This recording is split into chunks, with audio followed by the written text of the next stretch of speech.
अस्सलाम वालेकुम स्टूडेंट्स, उम्मीद है आप तमाम लोग खैरियत से होंगे। आज की इस वीडियो में हम डिस्कस करेंगे कि अगर आप एक एफएससी के student, FA, ICS, Icom, inter के स्टूडेंट हैं तो आपको फ्यूचर में लॉ क्यों करना चाहिए।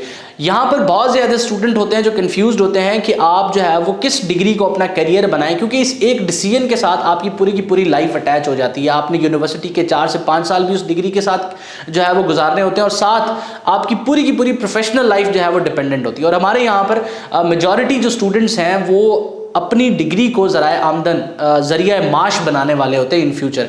तो यहाँ पर सवालात जो आते हैं वो ये होते हैं कि इस डिग्री को, स्पेसिफिक डिग्री को करने के बाद मेरे जो है वो फाइनेंशियल सिचुएशन आज से 10-15 साल बाद क्या होने वाली है। तो यही सवाल किया जाता है लॉ के हवाले से कि अगर लॉ को एज अ प्रोफेशन में अडॉप्ट करता हूँ तो इसका स्कोप क्या है। अब इस चीज़ का अंदाज़ा मुझे किस चीज़ से हुआ कि रिसेंटली मैंने अपने चैनल की प्रोग्रेस में जो है वो इवेल्युएट किया कि बहुत ज़्यादा देखी जाने वाली वीडियोज़ में एक वीडियो ये थी कि स्कोप ऑफ लॉ।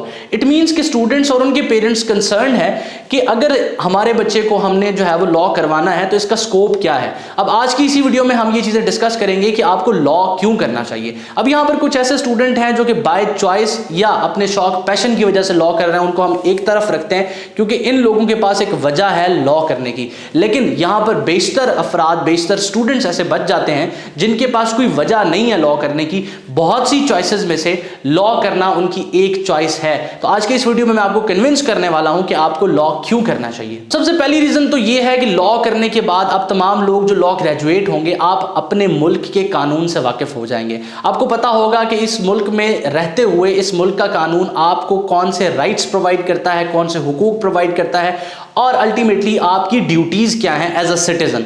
ये एक प्राइमरी गोल है लॉ को पढ़ने का। आप चाहे इसको एज अ करियर अडॉप्ट करें या ना करें, लॉ को पढ़ना मेरे लिहाज से तमाम शहरियों पर जो है वो वाजिब है। और अगर आप लॉ ग्रेजुएट के तौर पे सोसाइटी में आते हैं तो आपको अपने राइट्स का और अपनी ड्यूटीज़ का सबसे पहले इस चीज़ का जो है वो आपको इल्म होता है। अब स्कोप के पर्सपेक्टिव से अगर हम बात करें, जिसके हवाले से आपका सबसे ज़्यादा जो है वो सवाल होता है, तो लॉ की फील्ड एक ऐसी फील्ड है जिसमें बहुत ज़्यादा गैप है। अब तमाम लोगों के लिए गैप है। इस फील्ड में काबिल लोगों की इतनी ज़्यादा ज़रूरत है कि आप जो है वो इस बारे में अंदाज़ा इस चीज़ से लगा सकते हैं कि लॉ की फील्ड के अंदर चाहे जिस भी पोर्शन को, जिस भी हिस्से को, जिस भी फील्ड को हम उठा के देखें, चाहे वो जुडिशरी की फील्ड हो, चाहे वो जो है वो प्रैक्टिस की फील्ड हो, चाहे वो टीचिंग की फील्ड हो, या फिर जो है वो इसके बाद किसी भी किस्म के पब्लिक प्रोसिक्यूटर या मुख्तलिफ डिपार्टमेंट्स में लीगल एडवाइज़र के तौर पर सर्व करने की फील्ड हो, या फिर उस स्पेसिफिक डिपार्टमेंट के लॉ के जो मैटर्स हैं, लीगल मैटर्स हैं, उनको देखने की फील्ड।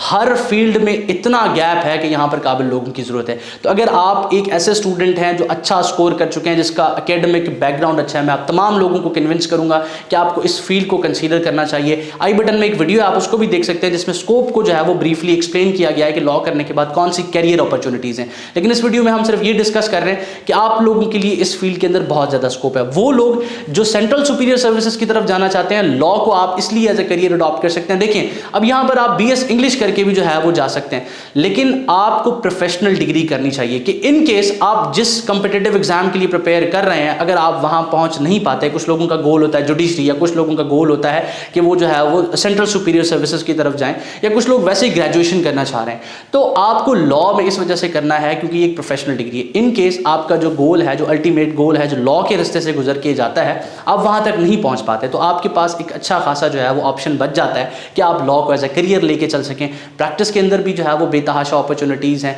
जुडिशरी की अगर हम बात करें तो मतलब 0 पॉइंट समथिंग में जो है वो रेशियो है लोगों को क्लियर करने की जुडिशल एग्जाम। अब यहाँ पर ये बात नहीं है कि जो है वो जुडिशल एग्जाम इतना मुश्किल है, कंपिटेंट लोगों की कमी है, इस वजह से जो है वो ये पासिंग रेशियो है। इसी तरह अगर आप जो है वो मुख्तलिफ यूनिवर्सिटीज़ में इस चीज़ की बात करें तो लॉ पढ़ाने वाले लोगों की बहुत ज़्यादा कमी है। कॉलेजेस की बात कर लें, मतलब बेतहाशा गैप पड़ा हुआ है आप तमाम लोगों के लिए, लेकिन काबिल लोगों के लिए। अगर आप एक ऐसे स्टूडेंट हैं जिसका एकेडमिक बैकग्राउंड स्ट्रांग है, तो मैं आपको इनकरेज करूंगा कि आपको लॉ करना चाहिए, और इससे बेहतर फील्ड आपके लिए जो है वो कोई और नहीं हो सकती। उम्मीद करता हूं कि आपके सवाल का जवाब जो है वो अपनी इस वीडियो में मैं दे चुका हूं। अपना बहुत सारा ख्याल रखिएगा, दुआ में मुझे और मेरी टीम को ज़रूर याद रखिएगा। अल्लाह हाफ़िज़।